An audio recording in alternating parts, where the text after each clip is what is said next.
DPID Order Number 26, Series 2022, or the Implementing Guidelines on the Establishment of the School Governance Council, also talks about the procedures on SGC creation. For identification purposes, the SGC shall carry a name which shall include the name of the school. As the SGC bears the name of the school and is a school organization in nature, it does not have a separate and distinct juridical personality apart from the school. Hence, in the event of irregularities or violations of the guidelines stipulated in this policy, the SGC shall undergo due process before a decision is made.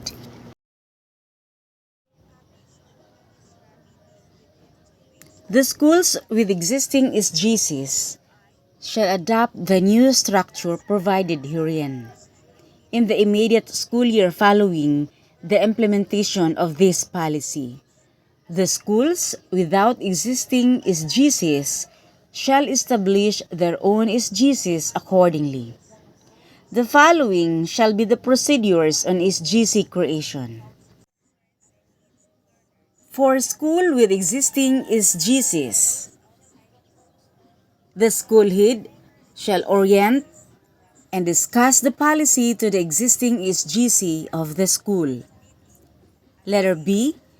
The existing SGC shall meet and align with the current policy in preparation for the implementation in the following school year. The SGC shall prepare for the implementation of the policy for the next school year. Letter D.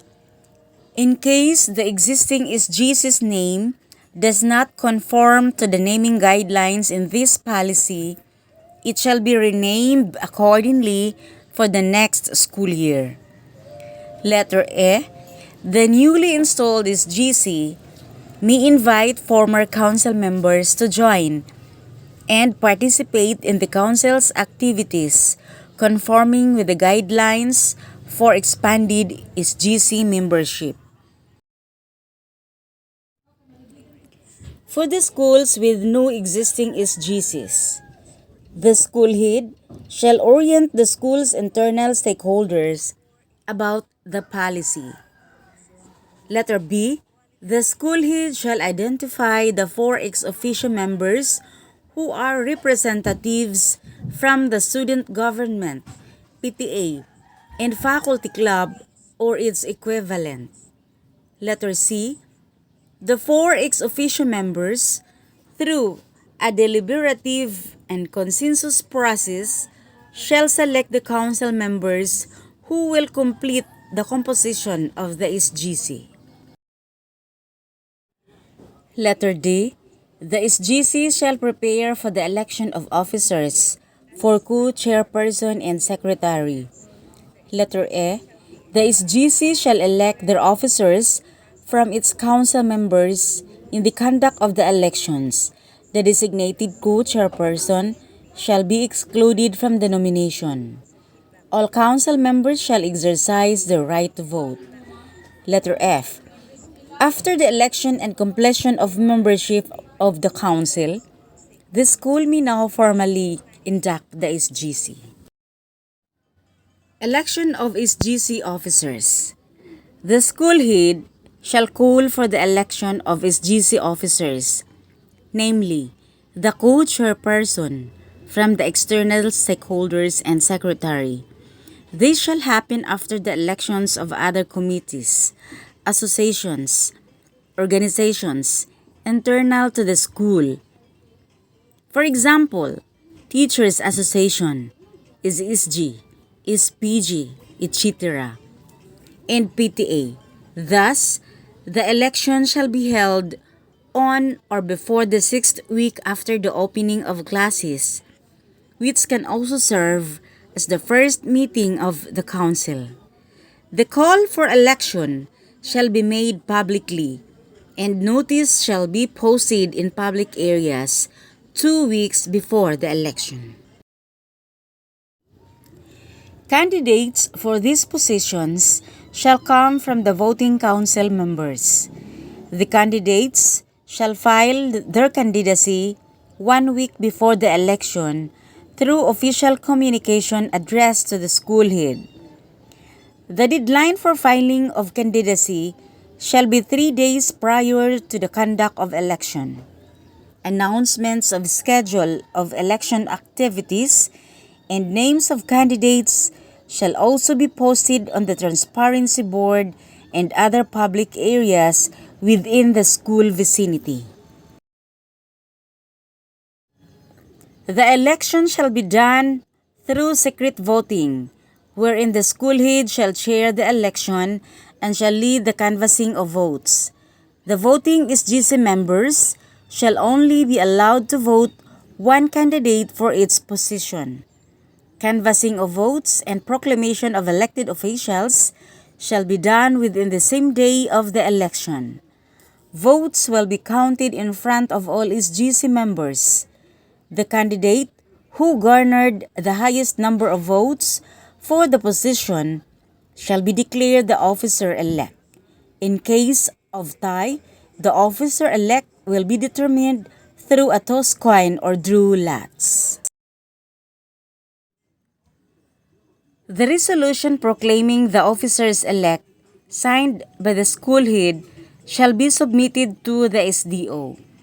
The submitted resolution shall be final and executory and shall not be subject to election protests. Additionally, it shall be circulated and posted on the transparency board and other public areas within the school vicinity. In indigenous peoples' communities, election processes must be culturally sensitive and responsive to indigenous customary processes or practices that the community representatives may wish to observe. The school head may determine the appropriate proceedings for the conduct of elections. All voting SGC members shall hold office for a maximum of 3 school years. Accordingly, all SGC officers, designated co-chairperson, elected co-chairperson, and secretary shall serve and assume their positions for 3 school years. After their terms as council members and officers, SGC members may continue to be a part of the council and participate in the council's activities as non-voting members to ensure continuity in the implementation of its IP.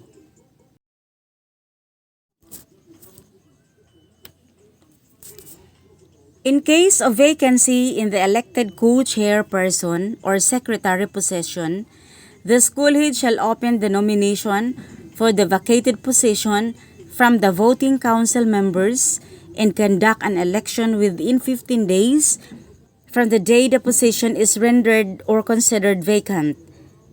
The newly elected officer shall immediately assume the position and serve the remaining period. In case of vacancy in the designated co-chairperson position, the school head shall select another school representative who exhibits the leadership competencies reflected in Domain 6, Community Linkages and Professional Engagement of DepEd Order Number 42, Series 2017.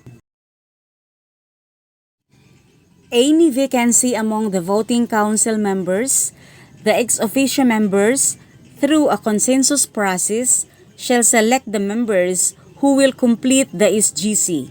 The replacement of the SGC members shall serve for the duration of the unexpired term of the previous School Governance Council members.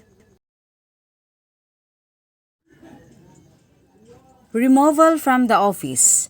The SGC members shall be removed from the council if the member committed any of the following acts.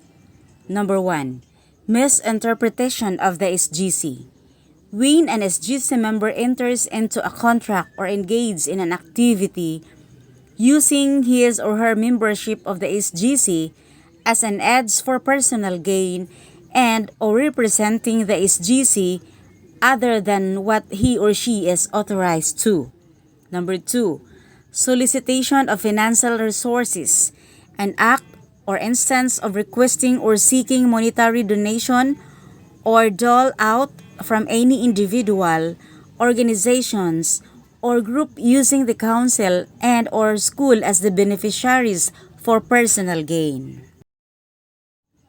Acts that go against the interest of the school and learners. Leads or participates in any form of activity that is not in accordance with the identified needs or directions of the school or prejudices the interest of learners. Number 4, gross negligence. A conscious disregard of safety, precautions or standard operating procedures resulting to grave damage, injury, or harm.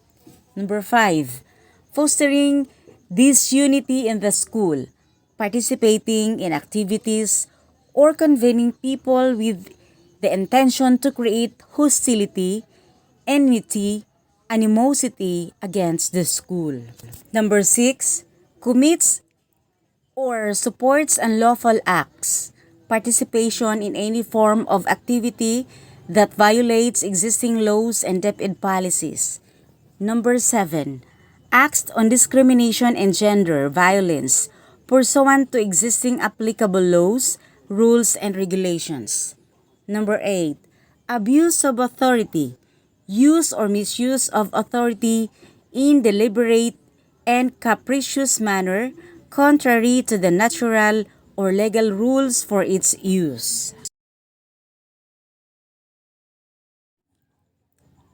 The removal from SGC or any member shall only be implemented after the accused member has been accorded with due process.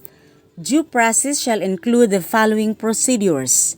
Number 1, any member may make a written motion complaints addressed to the elected co-chairperson to disqualify a member. Clearly identify the member being complained of and stating clearly the alleged prohibited act and the details, circumstances, together with supporting documents, evidence, if any. Number 2, the elected co-chairperson shall conduct special meetings with notice to the parties concerned.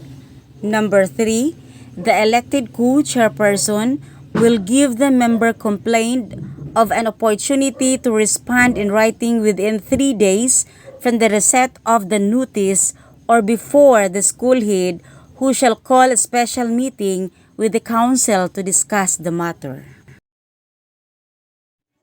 The voting SGC members shall discuss the case and decide thereon by voting no later than 7 days from the receipt of the written motion or complaint from the complainant. The decision for the removal of a member shall require a 2/3 consensus vote of all SGC members. Number 5, the decision for the removal of a member shall be made in writing, signed by the school governance council officers, and furnished to the member complained of with a copy submitted to the school's division office, school governance and operation division, SDO, SGOD. The decision of the SGC, finding a member guilty of committing prohibited acts with the imposition of removal from the SGC membership shall be immediately executory. In addition, the said member shall be suspended from being an SGC member for a period of 6 years. In this regard, the SGOD at the SDO shall maintain a list of the SGC members who have been disqualified for ready reference of schools. The party found guilty may file an appeal to the school's division superintendent within a period of 15 days from receipt of the decision. The SGOD-SDO shall be the focal office and shall provide support to the SDS in rendering the decision on the appeal.